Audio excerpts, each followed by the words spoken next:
You believe Mike Trout is a top 10 player all time? When his career is all done, he will go down as a top 10 player of all time. And he's on the trajectory and path of it right now, I believe, yes. He has had one of the greatest stretches in the history of baseball, the last decade. Okay, there's like 4 different takes in there. Okay, can we all agree here?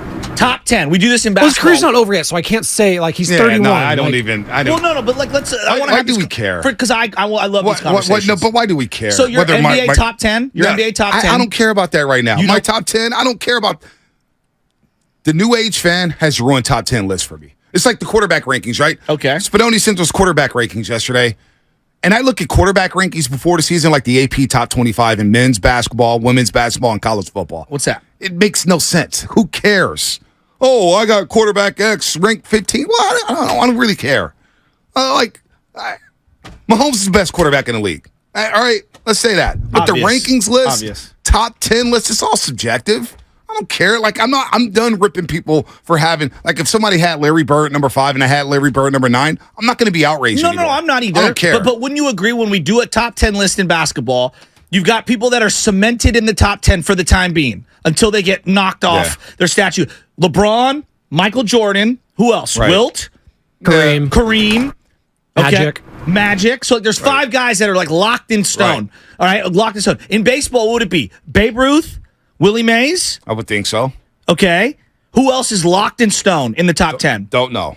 Ted Williams. I think Ted Williams, too. The splendid splinter. Sure. Why not? We've got to have a pitcher in there. Do you? Bob Gibson? But see, maybe I don't have a top 10. See, that's the problem. You don't have to have a pitcher in your top 10 list. You don't if you want. It's your list. You can have whoever you want in there.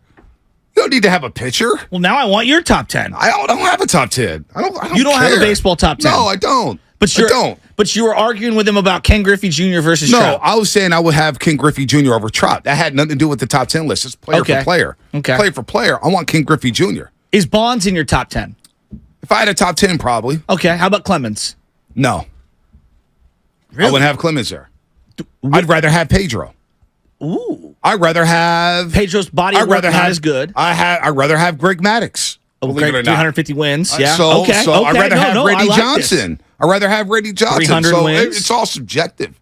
It's all subjective. Bob Gibson. You see the numbers, Bob Gibson? Bob Gibson may be the best pitcher in the history of baseball. I would take Bob Gibson. But there's some clown who's going to come down my road. You idiot, Bob Gibson, you've never seen him play. Well, I respect history. Yeah, I do That's too. why. I do too. So, top 10 lists, I don't really care.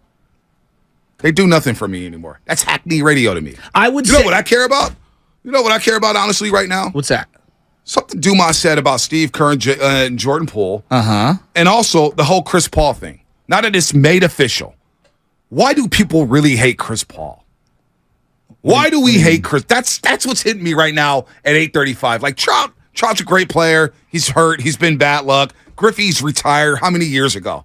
I mean, he hasn't played a game for how many years? Griffey's great. Well, because Griffey's one of those seminal people. The way Jordan is, like, Griffey tugs at the heartstrings because he was a superstar that made a lot of people love the sport. He was cool, right? Right, that you grew up with. And I'm sure, Joe, there's going to be a lot of people like you who are going to look at Mike Trout the same exact way and Steph Curry the same way we look at Michael Jordan and Barry Bonds for our age. Like, who'd you rather have, Clayton Kershaw or Roger Clemens? Well, top 10. I'd rather have Roger Clemens. I mean, Clayton Kershaw's been great. Oh no, he's been amazing. He's been all-time great. But I'm taking Verlander and I'm taking Roger Clemens over Kershaw. See, but that's all subjective, and I'm not going to rip you for that because they're all great players. No doubt. They're all great players. No doubt. But when we're lining up those guys, Verlander's hardware, because you're lining up the greats of the greats of the greats. When we're talking the all-timers, the championships do matter. So it sounds like Bonte, you don't like the aspect of these top 10 lists because someone always gets taken down enough. Someone always gets their career starts getting microscoped and you start crushing them. I understand that aspect. If I put Hakeem Olajuwon ahead of Shaq in the top 10 list, oh my God, how you do that to Shaquille? I don't hate Shaq. These are all great players. Do you have Shaq lower than Hakeem? I don't know. Because you are a big Hakeem fan. I'm a big Shaq fan too. I do too. I love Shaq. I love Shaq. Love Shaq. I love Hakeem. I love Duncan. I love Robinson. I love all of these guys. I love great players. Earth to everybody out there. I love great players. So that's why you love CP3. There's a ton of great players. CP3 is great. I wonder why people hate. Like, I'm trying to think. I'm looking at myself, looking into myself, thinking, why do I really hate Chris Paul?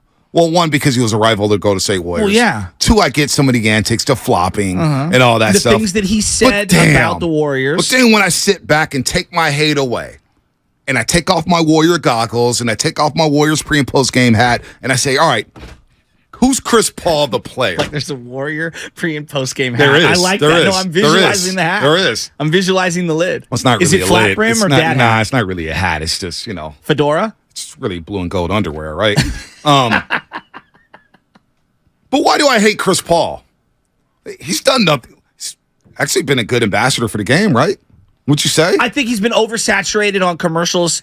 Okay. Even though Baker Mayfield is like 1/15th the player in his sport that CP3 is, when you see a guy on every other commercial for State Farm, right. I think you get a little sick of him. Okay. Which I can understand. All right. But the player on the court is a damn good player, right? No doubt. So why do we hate? I just want to know why we developed hate for Chris Paul. Well, because now I'm diving deeper into it. I think, and I'm thinking like off the court. Well, off the court, he's been a good ambassador for the game. Okay, on the court, we get tired of the flopping or whatnot. Fine.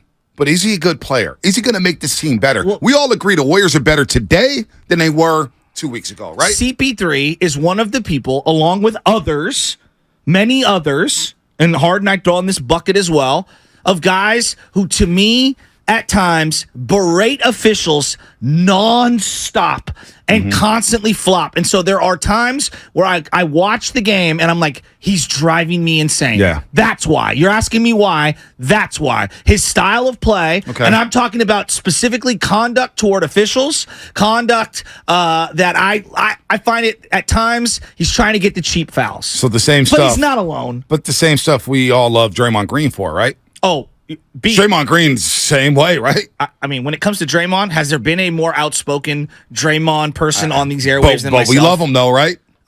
And I also talk about him nonstop on this show, and I have traded him away 50,000 times. We all have. Draymond is so full of crap. We all have. So to say that I wouldn't have the same, if I was a Kings fan accepting Draymond Green, I would feel the exact same way that a Warrior fan feels right now receiving CP3. Probably less so because the Kings only have the one series against the Warriors, but I don't know. Let's say it's OKC acquires Draymond Green. They've got some history with Draymond Green. Yep. Portland acquires Draymond Green. I'm sure that they would look at it similarly. That's why.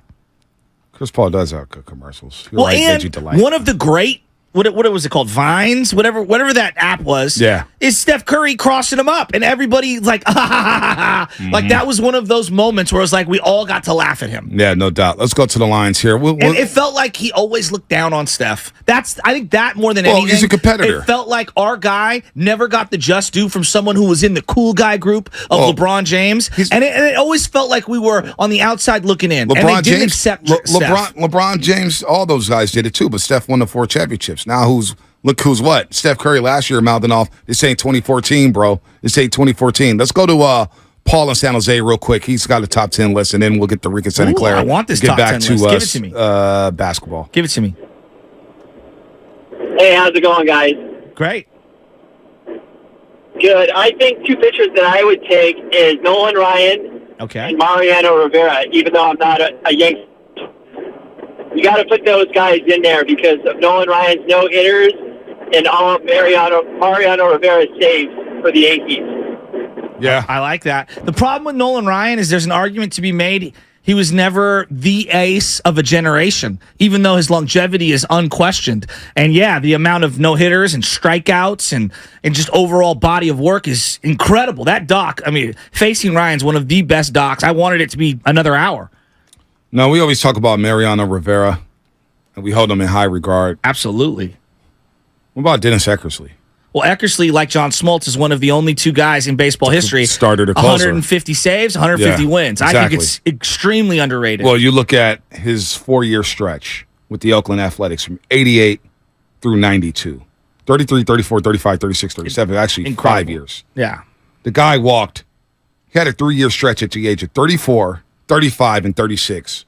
Where he walked 16 batters. He revolutionized the position of closer. He walked 16 batters in 3 years. Yeah, that's insane. I don't think people realize how ridiculous that is. And that's over 200 innings. Yeah. He walked 16 batters in over 200 innings. But you know why? I think a lot of people not dismiss, they forget about him because one of his all-time moments is giving up the home run to Gibson, which sucks.